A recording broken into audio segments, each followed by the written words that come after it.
The higher knowledge and the higher love are one to the true lover. The third advanced Bhakti Yoga class, delivered at 228 West 39th Street, New York, on Monday morning, 10th February 1896, and recorded by Mr. Josiah J. Goodwin. The Upanishads distinguish between a higher knowledge and a lower knowledge, and to the Bhakta, there is really no difference between this higher knowledge and his higher love, Parabhakti. The Mundaka Upanishad says, "The knowers of Brahman declare that there are two kinds of knowledge worthy to be known, namely the higher, Para, and the lower, Apara. Of these, the lower consists of the Rig Veda, the Yajur Veda, the Sama Veda, the Atharva Veda, Shiksha, the science dealing with pronunciation and accent, Kalpa, or the sacrificial liturgy, Vyakarna, grammar, Nirukta, or the science dealing with etymology and the meaning of words, Chandas, prosody, and Jyotisha, astronomy. And the higher is that by which that unchangeable is known. The higher knowledge is thus clearly shown to be the knowledge of Brahman. And the Devi Bhagavata gives us the following definition of the higher love, Parabhakti. As oil poured from one vessel to another falls in an unbroken stream, so when the mind in an unbroken stream thinks of the Lord, we have what is called Parabhakti, or supreme love. This kind of undisturbed and ever steady direction of the mind and the heart to the Lord with an inseparable attachment is indeed the highest manifestation of man's love to God. All other forms of bhakti are only preparatory to the attainment of this highest form thereof, namely the Parabhakti, which is also known as the love that comes after attachment, Raganuga Bhakti. When this supreme love once comes into the heart of man, his mind will continuously think of God and remember nothing else. He will give no room in himself to thoughts other than those of God, and his soul will be unconquerably pure, and will alone break all the bonds of mind and matter and become serenely free. He alone can worship the Lord in his own heart. To him, forms, symbols, books, and doctrines are all unnecessary and are incapable of proving serviceable in any way. It is not easy to love the Lord thus. Ordinarily, human love is seen to flourish only in places where it is returned. Where love is not returned for love, cold indifference is the natural result. There are, however, rare instances in which we may notice love exhibiting itself even where there is no return of love. We may compare this kind of love, for purposes of illustration, to the love of the moth for the fire. The insect loves the fire, falls into it, and dies. It is indeed in the nature of this insect to love so. To love, because it is the nature of love to love, is undeniably the highest and the most unselfish manifestation of love that may be seen in the world. Such love, working itself out on the plane of spirituality, necessarily leads to the attainment of Parabhakti. We may represent love as a triangle, each of the angles of which corresponds to one of its inseparable characteristics. There can be no triangle without all its three angles, and there can be no true love without its three following characteristics. The first angle of our triangle of love is that love knows no bargaining. Wherever there is any seeking for something in return, there can be no real love. It becomes a mere matter of shopkeeping. As long as there is in us any idea of deriving this or that favor from God in return for our respect and allegiance to him, so long there can be no true love growing in our hearts. Those who worship God because they wish him to bestow favors on them are sure not to worship him if those favors are not forthcoming. The bhakta loves the Lord because he is lovable. There is no other motive originating or directing this divine emotion of the true devotee. We have heard it said that a great king once went into a forest and there met a sage. He talked with the sage a little and was very much pleased with his purity and wisdom. The king then wanted the sage to oblige him by receiving a present from him. The sage refused to do so, saying, "The fruits of the forest are enough food for me. The pure streams of water flowing down from the mountains give enough drink for me. The bark of the trees supply me with enough covering, and the caves of the mountains form my home. Why should I take any present from you or from anybody?" The king said, "Just to benefit me, sir, please take something from my hands, and please come with me to the city and to my palace." After much persuasion, the sage at last consented to do as the king desired, and went with him to his palace. Before offering the gift to the sage, the king repeated his prayers, saying, "Lord, give me more children. Lord, give me more wealth. Lord, give me more territory. Lord, keep my body in better health," and so on. Before the king finished saying his prayer, the sage had got up and walked away from the room quietly. At this, the king became perplexed and began to follow him, crying aloud, "Sir, you are going away. You have not received my gifts." The sage turned round to him and said, "I do not beg of beggars. You are yourself nothing but a beggar. How can you give me anything? I am no fool. Go away. Do not follow me." Here is well brought out the distinction between mere beggars and the real lovers of God. Begging is not the language of love. To worship God, even for the sake of salvation or any other reward, is equally degenerate. Love knows no reward. Love is always for love's sake. The bhakta loves because he cannot help loving. When you see a beautiful scenery and fall in love with it, you do not demand anything in the way of favor from the scenery, nor does the scenery demand anything from you. Yet the vision thereof brings you to a blissful state of mind. It tones down all the friction in your soul. It makes you calm, almost raises you for the time being, beyond your mortal nature, and places you in a condition of quiet divine ecstasy. This nature of real love is the first angle of our triangle. Ask not anything in return for your love. Let your position be always that of the giver. Give your love unto God, but do not ask anything in return, even from him.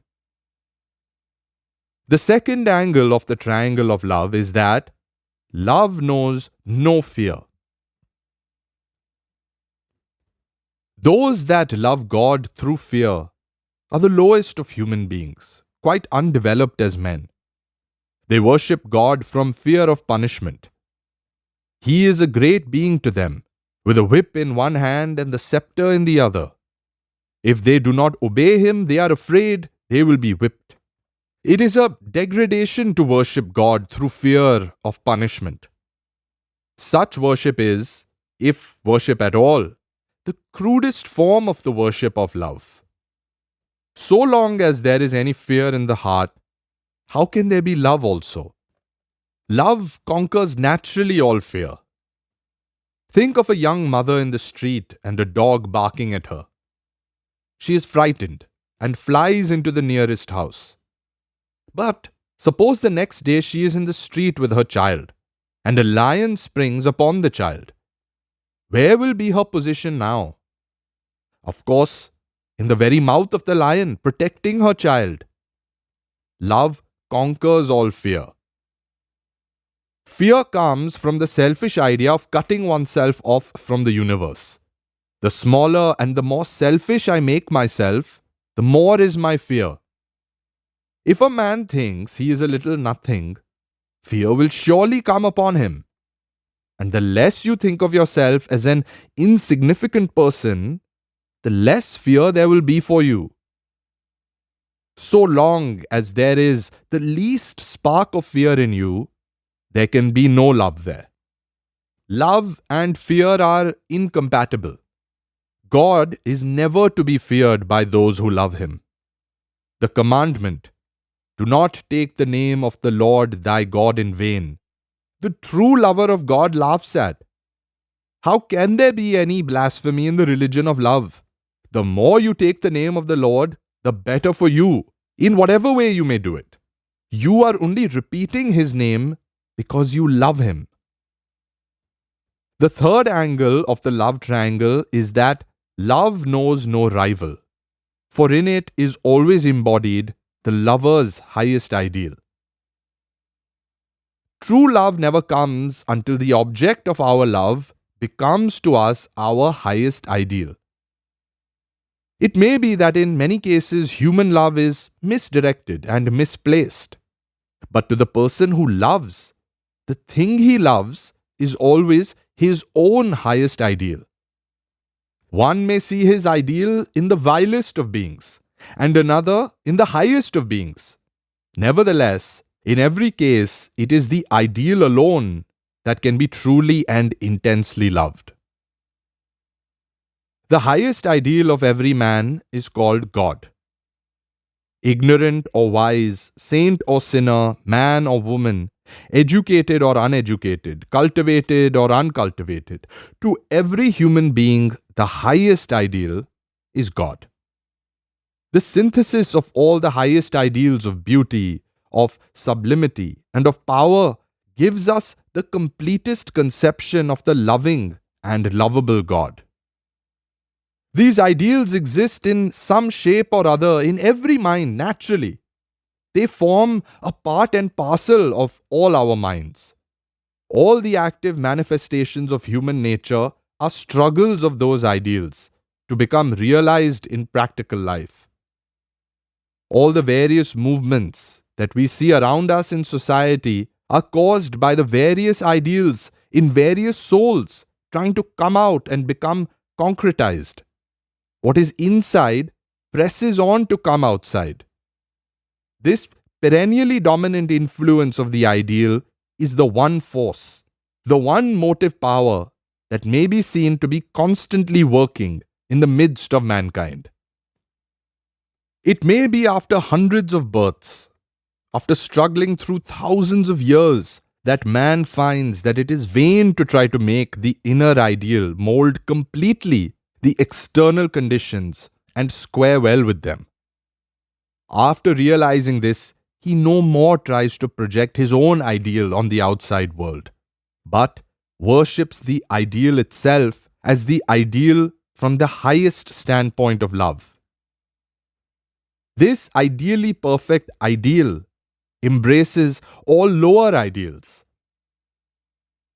Everyone admits the truth of the saying that a lover sees Helen's beauty on an Ethiop's brow. The man who is standing aside as a looker-on sees that love is here misplaced, but the lover sees his Helen all the same and does not see the Ethiop at all. Helen or Ethiop, the objects of our love, are really the centers round which our ideals become crystallized. What is it that the world commonly worships? Not certainly this all-embracing, ideally perfect ideal of the supreme devotee and lover.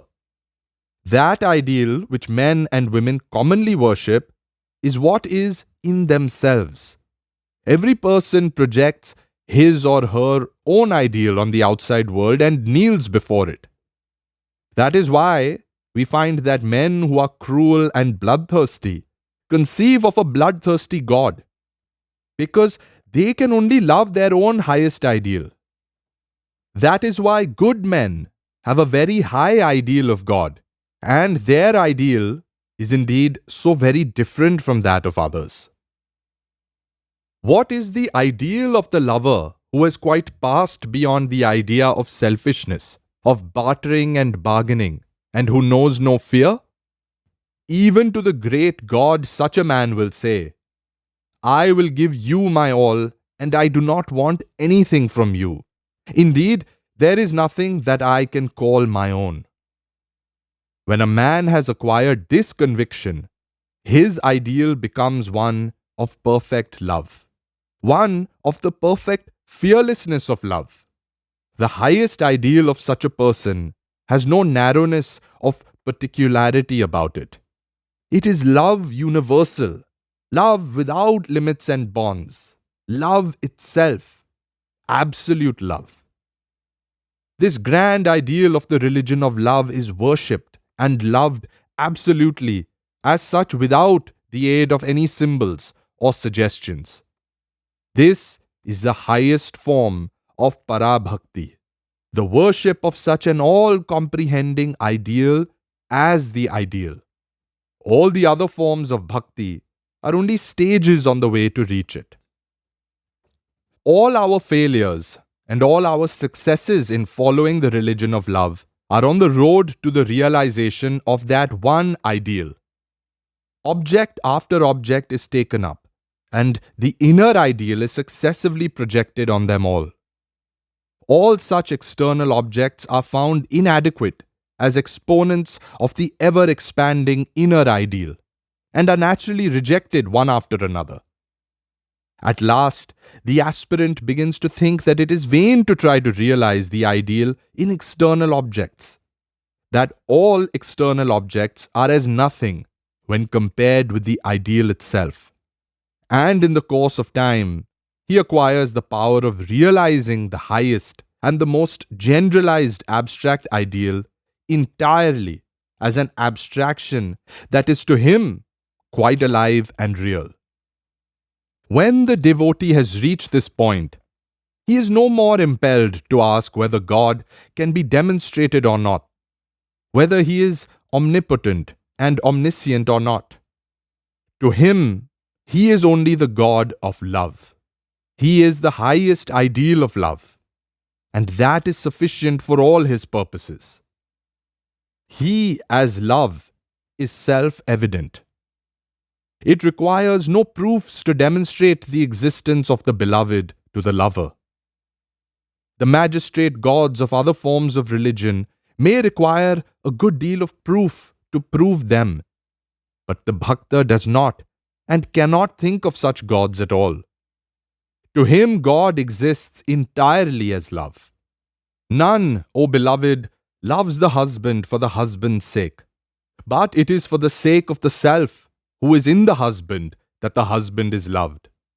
None, O beloved, loves the wife for the wife's sake, but it is for the sake of the self who is in the wife that the wife is loved. It is said by some that selfishness is the only motive power in regard to all human activities. That also is love lowered by being particularized. When I think of myself as comprehending the universal, there can surely be no selfishness in me. But when I, by mistake, think that I am a little something, my love becomes particularized and narrowed. The mistake consists in making the sphere of love narrow and contracted. All things in the universe are of divine origin and deserve to be loved. It has, however, to be borne in mind that the love of the whole includes the love of the parts. This whole is the God of the bhaktas, and all the other gods, fathers in heaven, or rulers, or creators, and all theories and doctrines and books have no purpose and no meaning for them, seeing that they have through their supreme love and devotion risen above those things altogether. When the heart is purified and cleansed and filled to the brim with the divine nectar of love, all other ideas of God become simply puerile and are rejected as being inadequate or unworthy. Such is indeed the power of Parabhakti, or supreme love. The perfected bhakta no more goes to see God in temples and churches. He knows no place where he will not find him. He finds him in the temple as well as out of the temple. He finds him in the saint's saintliness as well as in the wicked man's wickedness, because he has him already seated in glory in his own heart as the one almighty, inextinguishable light of love, which is ever shining and eternally present. If you have enjoyed listening to these podcasts from Vedanta Works, please consider making a donation to our Vedanta Works podcast project GoFundMe campaign. Just open GoFundMe.com on your browser and search for Vedanta Works Podcasts Project. All donations made in the USA are tax deductible through the Ramakrishna Foundation. All funds will be used to cover the cost of narration, editing, social media marketing, and podcast distribution. Thank you for your continued support.